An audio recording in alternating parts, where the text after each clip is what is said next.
Nobody buys a Beagle and thinks, this is going to be complicated. And that's kind of the whole problem. You see the ears, the face, the size, and your brain files it under easy. Then the dog unzips your bag for a sandwich, disappears on a walk like it got a better offer, wakes the building up at 6 a.m. over a squirrel, and stares at you afterward like nothing happened. So before you consider one, here are 9 things people still get completely wrong about this breed. Number 1. A well-trained Beagle can be trusted off-leash anywhere. There's a specific moment every Beagle owner knows. The one where the dog is right there, trotting along fine, and then its nose hits something in the air and the entire dog just leaves. Not bolting in panic, just smoothly, purposefully going somewhere else like you stopped existing mid-sentence. That's not a training failure. That's the hardware doing exactly what it was built to do. Beagles were developed to track rabbit and hare, nose locked on, body following, everything else tuned out. The problem is, everything else tuned out includes you, your recall cue, the road, and whatever consequences you've spent months training around. Some Beagles develop reliable recall in controlled environments, but the owner community is consistent about what happens when a compelling scent shows up anyway. The dog goes. Distance, traffic, fencing, none of it registers once that nose is running the show. That said, off-leash freedom with a Beagle isn't a training goal.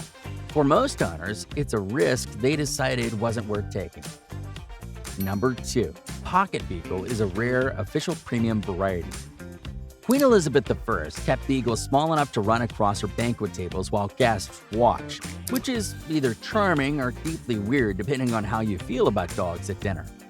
Those dogs were real, stood about 8 inches tall, fit in a saddlebag, and are also completely extinct, which makes the current market for pocket Beagles one of the more creative pieces of pet industry storytelling around. What's being sold under that name today is not a continuation of those dogs. That bloodline disappeared centuries ago. What breeders are producing is either an unusually small Beagle, a dog bred toward extreme smallness with predictable health consequences, or something with mixed genetics the listing isn't upfront about. AKC recognizes 2 Beagle height varieties, under 13 inches and 13 to 15 inches. Pocket isn't on that list. So yes, pocket Beagles did once exist, just not recently and not in any of those listings you're seeing. Number 3. Beagles are dumb because they ignore you. Your Beagle just looked you dead in the eye, heard you say come, and walked the other direction. Not because it didn't understand, because it did the math and you lost. People file ignores commands under not very bright when it's almost always the opposite. A dog that understood perfectly ran a cost-benefit analysis and concluded that whatever its nose is chasing is worth more than what you're offering. Beagles were bred to pursue trails without checking in. Locked-in focus, independent decisions, full commitment until the job is done. A dog that stopped to look back wasn't useful, so generations of breeding removed that instinct. What remains works great for hunting, but considerably less well when you need the dog back across a parking lot. Owners figure this out fast. The Beagle that won't sit on command learns which cupboard has the treats, which family member folds first, and which patch of sidewalk had a rabbit 11 days ago. Intelligence was never in question. It was always the priorities. Number 4. Beagles will stop eating when they're full. There's a post in a Beagle forum where someone described their dog eating an entire stick of butter, throwing it up, and immediately trying to eat the pile. The comments aren't shocked, they're just nodding. Several people share worse stories. This is the food relationship, not my dog loves treats. Full, shameless, boundary-free commitment to eating everything available and then looking for more. The thing is, Beagles had to scavenge on long hunts, and finding calories wherever they existed was part of the job.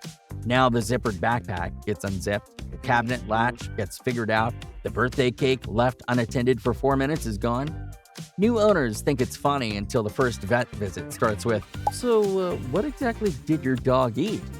Weight gain is a genuine and recurring problem precisely because there's no internal stop signal. The dog eats past full every time if given the opportunity.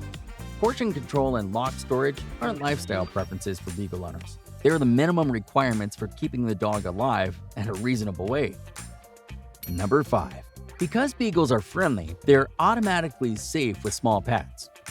Somewhere, there's a cat that used to have free run of the house and now lives on top of the refrigerator full time. The Beagle didn't attack it. The Beagle is just extremely, relentlessly interested in it, and the cat made an executive decision about altitude. People hear friendly and assume that covers everything else, including how the dog feels about the cat. A Beagle being sweet with other people and sociable with other dogs tells you nothing about what happens when something small and fast moves across the room.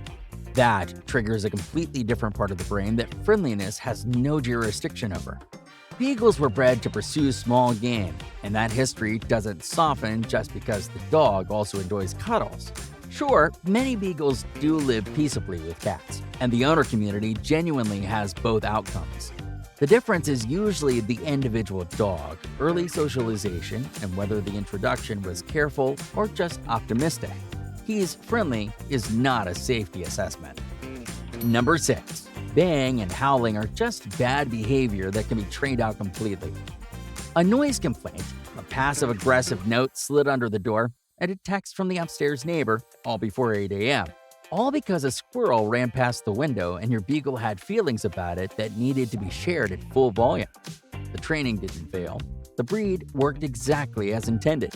The bay was engineered to carry across open fields so hunters could track dogs by ear from hundreds of yards away. Loud, distinctive, impossible to ignore, which is impressive until it's 11 p.m. in a thin-walled apartment. But don't worry, Beagles can develop better impulse control, quieter routines, and fewer demand barks. What training cannot do is silence a breed characteristic the Royal Kennel Club specifically identifies as a long-valued trait. Some Beagles are surprisingly quiet. Others are vocal in ways no training plan fully resolves. And the difference is almost always the individual dog. Buying a scent hound and expecting silence is optimism. The neighbors will let you know how that's going. Number 7. They're small, so they're naturally low-energy lapdogs.